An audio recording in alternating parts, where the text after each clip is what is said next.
இன்றைக்கி நம்ம எங்கே போயிட்டுருக்கோம் அப்படின்னு பார்த்தீங்கன்னா, சென்னை ராமாபுரத்தில் பக்கத்தில் இருக்கிற எங்கள் கரெக்டாக லொக்கேஷன் தெரியல சரிங்களா. நம்ம அந்த ட்ரேட் சென்டருக்கு போகிறோம். எதுக்கு அப்படின்னு பார்த்தீங்கன்னா 25th அதாவது இமேஜ் டுடே நடத்துகிற 25th கேமரா எக்ஸ்போ நடக்குது. அதாவது என்னைக்கு அப்படின்னு பார்த்தீங்கன்னா 18, 19, 20 ஜூலையில். ஆக்சுவலாக இன்றைக்கி முடிஞ்சிருச்சு, நேற்றே முடிஞ்சிருச்சு. இன்றைக்கி தான் வீடியோ அப்லோட் பண்ணுறேன். நாங்கள் போனது பார்த்தீங்கன்னா வெள்ளிக்கிழமை போயிட்டோம். வெளியே போகும்போது அவ்வளோ க்ரௌடு, என்னடா இது இவ்வளோ கூட்டமாடா அப்படின்னு சொல்லிட்டு எனக்கே கன்ஃபியூஸ் ஆகிடுச்சு. கேமரா எக்ஸ்போ கடை இவ்வளோ கூட்டம் வந்திருக்கு அப்படின்ட்டு நானே கொஞ்சம் நேரத்தில் கன்ஃபியூஸ் ஆகிட்டேன். சரின்ட்டு நம்மளும் கார் பார்க்கிங் பண்ணுறதுக்கு இடத்த தேடிக்கிட்டு இருந்தால் இடமே கிடைக்கல.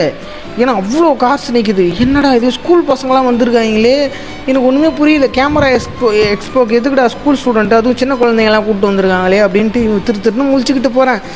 நாங்களாம் கன்ஃபியூஸாக இருக்கும், எதுக்குடா இன்றைக்கி இவ்வளோ நடக்குதா. அப்போது கேமரா எக்ஸ்போ வந்து நிறைய இருக்குது. அதுவும் இல்லாமல் வரும்போதே வேறு கேட்டில் வந்து ஃபர்னிச்சர் எக்ஸ்போ நடக்குது அப்படின்னு சொல்லியிருந்தாங்க. சரி, ஃபர்னிச்சர் எக்ஸ்போக்கு எதுக்குடா சின்ன பசங்களாம் வர போகிறாங்க, ஒரு வேளை கேமராவுக்கு ஒரு வேளை ஸ்கூலில் இருந்து எங்கே கூப்பிட்டு வந்திருக்காங்களோ அப்படின்லாம் நினச்சி கன்ஃபியூஸ்லேயே இருந்துச்சு.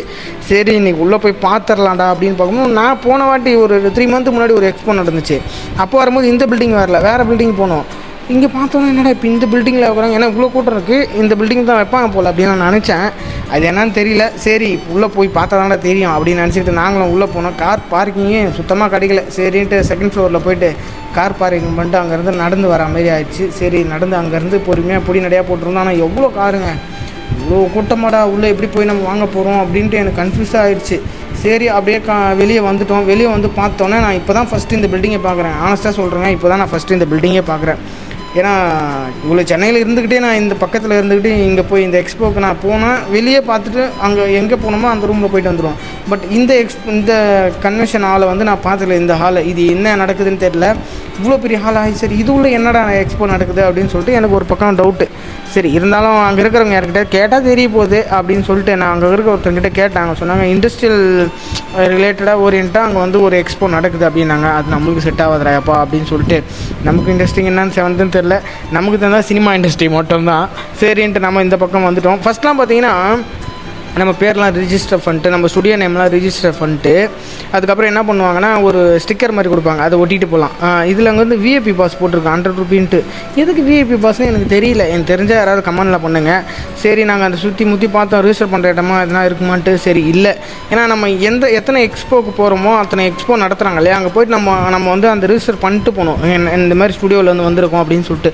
ஏன்னா அவங்க ரிஜிஸ்டர் பண்ணாங்கன்னா இன்றைக்கி வந்து இவ்வளோ ஸ்டுடியோவிலேருந்து இங்கே வந்திருக்காங்க அப்படின்னு சொல்லிட்டு நெக்ஸ்ட் வாட்டி இந்த எக்ஸ்போ போடலாமா அப்படின்ட்டு அவங்க கன்சிடர் பண்ணுவாங்க. ஏன்னா கொஞ்சமான ஸ்டுடியோ வந்துருந்துச்சுன்னா அவங்க எதுக்கு இந்த எக்ஸ்போ நடத்துகிறோம் அப்படின்ட்டு அவங்களுக்குள்ள ஒரு கொஸ்டின் வரும்.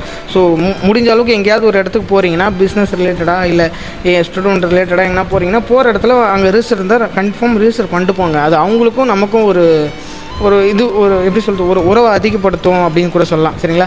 அடுத்தது அப்படியே உள்ளே போனோம். உள்ளே தயவுசெய்து அதே மாதிரி நீங்கள் உள்ளே இந்த மாதிரி எக்ஸ்போலாம் போகிறீங்கன்னா யாராவது அங்கேருந்து விசிட்டிங் கார்டு கொடுக்குறாங்களோ இல்லை பேம்ப்ளெட் கொடுக்குறாங்களோ அதெல்லாம் வாங்கி வச்சுக்கோங்க. அதை வாங்கி வைக்கிறதுனால உங்களுக்கு என்ன ஒரு பெரிய ஸ்டோரேஜ் போகுது. வாங்கி வீட்டில் வச்சுக்கணும். என்றைக்காவது ஒரு நாள் அது வந்து நம்ம அந்த கார்டை பார்க்கும்போது நம்மளுக்கு தோணும். இல்லை அவங்களுக்கு கொடுக்குறவங்க வந்து நம்ம வேணான்னு சொல்லிட்டு போகிறத விட வாங்கி வைக்கிறது ரொம்ப நல்லது. நிறைய பேர் ஃபேமிலியோட வந்து இங்கே பேர் ஃபோட்டோலாம் எடுத்துக்கிட்டு இருக்காங்க. ஃபேமிலியாக வந்து நான் உள்ளே போனால் இவ்வளோ கூட்டமாடா அப்படின்ற மாதிரி ஆயிடுச்சு. இந்த எக்ஸ்போக்கு இவ்வளோ கூட்டமா அப்படின்ற மாதிரி எனக்கே இதாகிடுச்சு.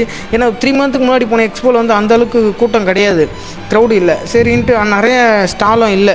ஆனால் இங்கே போனீங்கன்னா நிறைய ஷாப் இருக்குது, நிறைய வாங்கிக்கலாம். நான் முக்கியமாக போனது வந்து நிறைய இந்த கேமரா அக்சசரிஸ், கொஞ்சம் இந்த லைட்டு, அதாவது டிஜிடெக்கில் வந்து இந்த எல்சி லைட்டு வாங்கலான்னு பார்த்தோம். சரி இதை நான் சொல்லி ஆகணும். ஏன்னா இந்த சாஃப்ட்வேர் பார்த்தீங்கன்னா இவங்க என்ன பண்ணுறாங்க, இவங்களாம் ஒரு சாஃப்ட்வேர் வந்து ரெடி பண்ணி வச்சுருக்காங்களான்னு தெரியல. அதை வந்து அவங்க போட்டு எக்ஸ்பிளைன் பண்ணிகிட்டு இருந்தாங்க, டெமோ மாதிரி காட்டிட்டு.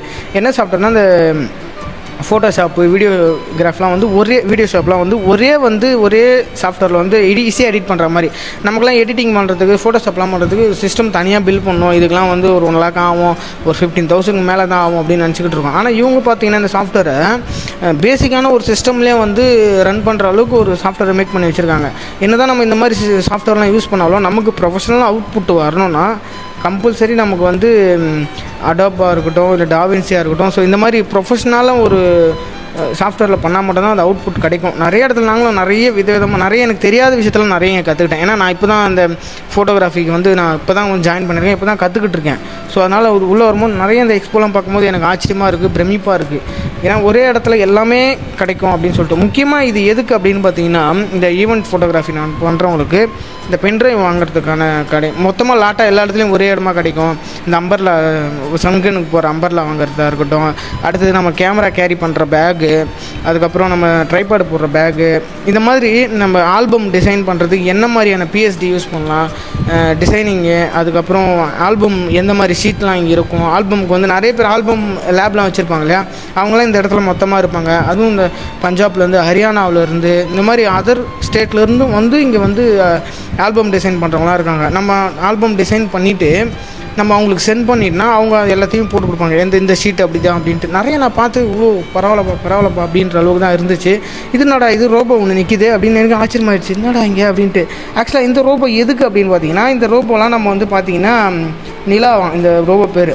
இந்த ரோபோட வேலை என்னென்னா, நம்ம கல்யாணத்தில் ஈவெண்ட் ஃபோட்டோகிராஃபி எடுத்து இந்த கல்யாணத்திலலாம் பார்த்திங்கன்னா இந்த ரோபோவில் கொண்டு போய் வச்சிட்டிங்கன்னா இந்த ரோபோவே ஆட்டோமேட்டிக்காக அந்த கேமரா மூலிமா சென்சார் பண்ணி அங்கே என்னென்ன இருக்குது, நம்ம ஏதாவது வெல்கம் ட்ரிங்க்ஸ் பண்ணுறதுக்கு, இந்த ரோபோ வந்து வெல்கம் ட்ரிங்க்ஸ் பண்ணுறதுக்கு அந்த நிலான்ற ஒரு கவுன் போட்டிருக்கு இல்லையா, அந்த பொண்ணு பொம்மை, அது எதுக்கு அப்படின்னு பார்த்தீங்கன்னா, அது வந்து ஃபோட்டோ எடுக்கும். வரவங்களை வந்து நம்ம ஃபோட்டோ கிளிக் பண்ணால் அது ஃபோட்டோ எடுத்து கொடுக்குது. அந்த மாதிரி ஒரு நிறைய டிஃப்ரெண்ட்டாக இருக்குது. ஆனால் இதெல்லாம் எவ்வளோ எக்ஸ்பென்சிவாக இருக்கும். இதெல்லாம் ரொம்ப கிளைண்ட்டு அதுக்கேற்ற மாதிரி இருந்தால் தான் இதெல்லாம் யூஸ் ஆகும். ஸோ அந்த பொம்மை பார்த்திங்கன்னா போயிட்டே இருக்குது. ஒரு ஆள் போய் முன்னாடி நின்ட்டாங்கன்னா அது அப்படியே ஆஃப் ஆகி நிறுது. பரவாயில்லப்பா, நல்லா அப்டேட்டுப்பா அப்படின்ற மாதிரி தான் இருந்துச்சு. சரி, இது நம்ம நினச்சாலும் வாங்க முடியாது, சரி ஃப்யூச்சரில் எப்படியும் வாங்கி தான் ஆகணும் அப்படின்ட்டு வளர்ந்துருண்டா அப்படின்னு சொல்லிட்டு நானும் பார்த்துருந்தேன் நிறைய இது. இப்போ ஆக்சுவலாக இது பார்த்தீங்கன்னா இந்த கேமரா வந்து புதுசாக இப்போ லான்ச் பண்ணியிருக்காங்க. என்ன பிராண்டா இது, மறந்தே போயிட்டேன் நான். ஐயோ மறந்துட்டேன்ப்பா, எனக்கு டக்குன்னு ஞாபகம் வரல. சிக்மாவில் ஒரு புதுசாக ஒரு கேமரா லென்ஸ் இதுவாக விட்டுருந்தாங்க. அதான் நான் இதில் பேர் பார்த்தா எனக்கு தெரிஞ்சுது, எனக்கு மறந்துட்டேன் டக்குன்னு. சரிங்களா, நிறைய இடத்துல இப்போ இந்த பார்த்தீங்கன்னா ஆல்பம் மொத்தமாக நம்ம வந்து பேக்லாம் இருக்கும், ஆல்பம் டிசைன் பண்ணி அந்த ஆல்பத்தை வந்து நம்ம லேபில் வாங்கினா ஒரு ரேட்டு சொல்கிறாங்க. இங்கே வந்து பேசிங்கன்னா ஓரளவு கம்மியாக இருக்குது. அதை மொத்தமாக நம்ம வந்து பார்த்திங்கன்னா லாட்டாக வாங்கிட்டு போய் வச்சுக்கலாம். பென்ட்ரைவ் போட்டு கொடுக்குற மாதிரி கிஃப்ட் இருக்குது. நிறைய பேர் பார்த்திங்கன்னா நிறைய வித்தியமாக வந்துருக்காங்க. இந்த லைட்லாம் நான் இங்கே தான் வந்து பார்க்குறேன். நான் அசிஸ்டன்ட் டேரக்டர் ஒர்க் பண்ணும் இதோட பெரிய பெரிய லைட்டாக பார்த்துருக்கேன். பட் இது ஸ்டுடியோ ஸ்டார்ட்டப்புக்கான ஒரு லைட்டு. பட் இதெல்லாம் பார்த்திங்கன்னா ரேட்லாம் நான் எல்லாத்தையுமே போயிட்டு எல்லாருக்கிட்டையும் பேசிகிட்டு தான் பேசுகிறேன். இந்த பக்கம் பார்த்திங்கன்னா ஒரு மாடல் அவங்களே வந்து என்ன பண்ணுறாங்க, இப்போது சோனியாக இருக்கட்டும், பேனாசோனிக்காக இருக்கட்டும், இந்த மாதிரி கெனானு, நிக்கானு, இவங்களாம் என்ன பண்ணுறாங்க, அவங்களுக்குன்னு ஒரு 2-3 மாடலில் புக் பண்ணி வச்சுருக்காங்க. அவங்க வந்து அவங்க உட்காந்துப்பாங்க. அவங்க டெமோவுக்கு வந்து நிறைய கேமராலாம் வச்சுருக்காங்க. அதை வந்து நம்ம வந்து யூஸ் பண்ணி பார்த்துக்கலாம். ஏன்னா அவங்களுக்கு இது ஒரு மார்க்கெட்டிங் அப்படின்ற மாதிரி நிறைய இடத்துல உட்காந்துட்ருக்காங்க.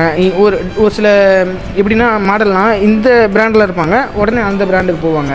நம்ம பசங்க வீடியோ எடுத்துக்கிட்டு இருக்கானுங்க போயிட்டு. நம்ம பசங்க ஐஃபோன்லேயே வீடியோ எடுக்க ஆரம்பிச்சிருவாங்க. ஆண்ட்ராய்டில் இருந்தாலும் ஆண்ட்ராய்டில் கூட வீடியோ எடுத்து ஃபோட்டோ எடுக்க ஆரம்பிச்சிருவாங்க. நம்மளாம் ஃபோன் ஃபோட்டோகிராஃபி மாதிரி இல்லை, அதனால தான். சரிங்களா, அதே மாதிரி நிறைய பார்த்தீங்கன்னா நிறைய விஷயம் நம்மளுக்கு தெரியாத விஷயத்த இங்கே போயிட்டு கற்றுக்கலாம். ரொம்ப யூஸ்ஃபுல்லாக இருக்குதுங்க. உண்மையாக இந்த எக்ஸ்போலாம் நீங்கள் மிஸ் பண்ணாதீங்க. ஈவெண்ட் ஃபோட்டோகிராஃபி, மீடியா சம்மந்தமாக இருக்கிறவங்க, சினிமாவுக்கும் தனியாக ஒரு எக்ஸ்போ நடக்கும். அதுக்கெலாம் வந்து ஐடி கார்டு இருந்தால் தான் உள்ளே அலோவ் பண்ணுவாங்க. நம்மளுக்கு தெரிஞ்சது இந்த மாதிரி ஈவெண்ட் ஃபோட்டோகிராஃபி நடத்துகிறவங்க முக்கியமாக உங்களோட ஸ்டுடியோவோட விசிட்டிங் கார்டு வச்சுக்கோங்க. அது ரொம்ப மஸ்ட்டு. ஏன்னா அங்கே கேட்குற இடத்துலலாம் நம்ம வந்து கொடுக்குறதோட விசிட்டிங் கார்டு கொடுத்துட்டு வந்துடலாம். நிறைய இடத்துல பார்த்திங்கன்னா இந்த பேக் விற்கிறாங்க, அம்பர்லா விற்கிறாங்க, சாஃப்ட் பாக்ஸ் விற்கிறாங்க. இந்த மாதிரி நிறைய விற்றுக்கிட்டு இருக்காங்க. நிறைய மாடல் பேர் ஃபோட்டோ எடுக்கிறது நான் பயப்படல. எதுக்கு எல்லா ஸ்டால்லையும் இப்போ அந்த ஷாப்லேயும் பார்த்தீங்கன்னா கிட்டத்தட்ட ஒரு 5-6 பேர் நின்றுட்டு தான் இருக்காங்க. அந்த 5-6 பேர் நிற்கிறதுக்கு மட்டும்தான் அந்த இடத்துல இடம் இருக்குது. ஒரு நார்மலாக ஒரு கேமரா பேக் விற்கிற ஒரு ஷாப்பாக இருக்கட்டும், அந்த மாதிரி. இப்போ எனக்கே வந்து சுற்றி பார்த்துட்டு என்னடா இது இவ்வளோவாடா அப்படின்ற மாதிரிலாம் ஆயிடுச்சு. ஏன்னா அந்த அளவுக்கு வந்து இவ்வளோ ஷாப்புங்க, நம்ம சுற்றி பார்க்கறதுக்கு அவ்வளோ இருக்குது. என்ன ஒரே ஒரு மைனஸ்னால் இங்கே போயிட்டு சாப்பாட்டுக்கு தாங்க கொஞ்சம் கஷ்டமாக இருக்குது. உள்ளே போனீங்கன்னா சாப்பாட்டுக்கு போயிட்டு நம்ம வெளியே போயிட்டு வரா மாதிரி இருக்குது. உள்ளே ரெடி பண்ணி வச்சுருக்காங்க. பட் அந்த இடத்துல ஃபுட்டு பார்த்திங்கன்னா அஃபோர்டபுளாகவும் இல்லை, அந்த அளவுக்கும் இல்லை. இது ஒரு கேமரா பொம்மை பாருங்களா, கண்ணு போக்கெலாம் வச்சுட்டு அவர் எக்ஸ்பிளைன்லாம் பண்ணார். பட் பாவம் அவரை பெருசாக யாரும் ரியாக்ட் பண்ணுற. இது வந்து ரெட் ட்ராகன், அதாவது ரெட்டு கேமரா. நிறைய சினிமா இண்டஸ்ட்ரியில் இருக்கிற கேமரா கூட இங்கே எடுத்துகிட்டு வந்து வச்சு அதை வந்து ரெண்ட்டுக்காக இருக்கட்டும், சேலுக்காக இருக்கட்டும், நிறைய பேர் இங்கே வந்து பண்ணிக்கிட்டு இருக்காங்க. ஸோ அவங்கள அதாவது சினிமாவுக்கு ரெண்ட்டு கொடுப்பாங்க இல்லையா, அந்த ஒரு இது அந்த ஒரு ரிலேட்டடாக இருப்பாங்க போல் டீம் அவங்க. இந்த மாதிரி சாஃப்ட்வேர், இந்த சாஃப்ட்வேர்லாம் பார்த்தீங்கன்னா ஃபோட்டோஷாப் பண்ணுறதுக்கான சாஃப்ட்வேர். இந்த சாஃப்ட்வேர்லாம் பார்த்து என்னடா இது பழைய சாஃப்ட்வேர்டா அப்படின்ற மாதிரி தோணுச்சு. இருந்தாலும் அவங்க ஏதோ விற்கிறாங்க 17,000 ரூபாவும் இந்த சாஃப்ட்வேரு நிறைய இன்க்ளூட்லாம் கொடுக்குறாங்க. பட் இதை வாங்கி நம்ம போட்டுறதுக்குள்ளே 17,000 ரூபாய் கொடுத்து நம்ம வாங்கி போடுறது, நீங்கள் இதுக்கு தனியாக அடோபாக இருக்கட்டும், லைட் ரூமாக இருக்கட்டும், அடோப் பேக்கேஜாக வாங்கிக்கலாம். அதை மாதிரி நீங்கள் பேக்கேஜாக வாங்கி யூஸ் பண்ணும்போது நிறைய உங்களுக்கு க்ரியேட்டிவிட்டி நிறைய கற்றுக்க முடியும். இந்த மாதிரி சாஃப்ட்வேர்லாம் வந்து நம்ம ஈஸியாக வந்து க்ரியேட்டிவிட்டியை கற்றுக்க முடியாமல் நிறைய விஷயம் பண்ணிக்கிட்டு இருக்குது. ஸோ நம்ம இதே மாதிரி ஈஸியாக எல்லாத்தையும் நம்ம கற்றுக்கிட்டோன்னா, ஈஸியாக பண்ணுற மாதிரி இருந்துச்சுன்னா ஃப்யூச்சரில் வந்து ரொம்ப நம்மளுக்கு க்ரியேட்டிவிட்டினஸே இருக்காது. ஏஐ வந்து மேக் பண்ணி கொடுத்துரும் அப்படின்னு நம்ம ஈஸியாக விட்டுருவோம். பட் க்ரியேட்டிவிட்டி மஸ்ட்டு ரொம்ப, ஏன்னா எல்லா க்ரியேட்டருக்குமே க்ரியேட்டிவிட்டி ரொம்ப மஸ்ட்டு. ஏஐ வந்ததுலேருந்து க்ரியேட்டிவிட்டின்றதே ரொம்ப குறைஞ்சிக்கிட்டே வருது. ஃப்யூச்சரில் இப்போ ஏஐன்ட்டு நம்ம போயிடுவோம். ஒரு பீரியடில் என்ன பண்ணுவாங்கன்னா, ஏஐலாம் நம்மளுக்கு வேணாம், ஒரிஜினல் க்ரியேட்டர் வேணும் அப்படின்னு சொல்லுவாங்க. அப்போ என்ன பண்ணுவோம், க்ரியேட்டருக்கு எங்கேயுமே ஆள் இல்லை மாதிரி இருக்கும். அதனால் முடிஞ்ச அளவுக்கு நீங்கள் ஏஐ யூஸ் பண்ணுங்கள். அதுக்குன்னு ஏஐ யூஸ் பண்ணக்கூடாதுன்னு சொல்ல, ஏஐலேயும் அப்டேட் இருக்கணும், அதே சேம் டைமில் க்ரியேட்டிவிட்டியாகவும் இருக்கணும். ஒரு விஷயம் நம்ம க்ரியேட்டிவிட்டியாக பண்ணணும்னா க்ரியேட்டிவிட்டியாக பண்ணால் மட்டும்தாங்க பெஸ்ட்டாக கொடுக்க முடியும். ஏஐ வந்து ஒரு சஜஷனாக மட்டும்தான் வச்சுக்கணும், சரிங்களா? அதுக்கிட்ட போய் நம்ம அது டைம் வந்து லெஸ் பண்ணுறதுக்கான ஒரு வே தான். பட் அதையே நம்ம ஃபுல்லாக எடுத்துக்கூடாது, சரிங்களா? அப்புறம் இந்த ஒரு ஹால் முடிச்சுட்டு பக்கத்தில் எக்ஸிட்னு இருக்குது. சரி பக்கத்தில் வேறு எதாவது நடக்குமோன்ட்டு உள்ளே போனால் அங்கேயும் அதே தாங்க. அங்கேயும் ஒரு உள்ள எக்ஸ்போ ஒன்று வச்சுருக்காங்க, நிறைய வச்சுருக்கானுங்க. எப்போ என்னடா கடல் என்ன திறந்து இருக்கும் அப்படின்ற மாதிரி ஆயிடுச்சு. பென்ட்ரைவ்லாம் பார்த்தீங்கன்னா நம்ம ரிச் சீட்டில் நம்ம மவுண்ட் ரோட்டில் விற்கிற மாதிரியே தான், அதே சேம் ப்ரைஸில் தான் வச்சுருக்காங்க. ஒரு ரேட்லாம் பார்த்தீங்கன்னா ரொம்ப வந்து வெளியவும் கம்மி, கீழே கம்மி. இந்த எக்ஸ்போ எதுக்குன்னா, எல்லா ப்ராடக்ட்டுமே, எல்லா மெட்டீரியலுமே, எல்லா விஷயமும் ஒரே இடத்துல சேல் பண்ணுறாங்க. அதான் எக்ஸ்போ, சரிங்களா? நீங்கள் எக்ஸ்போவில் வந்துட்டு ரேட்டு கம்மியாக இருக்கும் அப்படின்ட்டுலாம் நினச்சிட்டு வராதிங்க. எல்லாம் விற்கிற அதே ரேட்டு தான், சேம் ரேட்டு தான். பட் இங்கே எல்லாம் ஒரே இடத்துல கிடைக்குது. அதனால தான் இதெல்லாம் பார்த்தீங்கன்னா பிரிண்டர் மிஷினு, பேனர் பிரிண்ட் பண்ணுற மிஷினாக இருக்கட்டும், அடுத்தது வந்து ஃபோட்டோவுக்கு ஃப்ரேம் பிரிண்ட் பண்ணுற மிஷினாக இருக்கட்டும், அந்த மாதிரி நிறைய மிஷின்லாம் இருக்குது. அதுக்கப்புறம் ஆல்பம் பார்த்தீங்களா, நிறைய ஆல்பம் பாக்ஸ் ஆல்பம், அந்த ஆல்பம், இந்த ஆல்பம்ன்ட்டு எக்கச்சக்கமான ஆல்பம்ஸுங்க. அவ்வளோ ஆல்பம் அங்கே நிறைஞ்சு போய் கிடக்குது. அவ்வளோ ஆல்பமையும் பார்த்து நம்மளால் முடியல, ஏன்னா அவ்வளோ ஆல்பமு. ஏன்னா நான் வளன்னு பேசிக்கிட்டு இருக்கேன், நீங்கள் பாருங்கள், பார்த்தா தான் உங்களுக்கு தெரியும்.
அவ்வளோதாங்க. எக்ஸ்போ கிட்டத்தட்ட முடிஞ்சிருச்சு. நாங்கள் நினச்சிட்டு வந்தது பிஎஸ்டியில் நிறைய வாங்கலாம்னு நினச்சிட்டு வந்தோம்.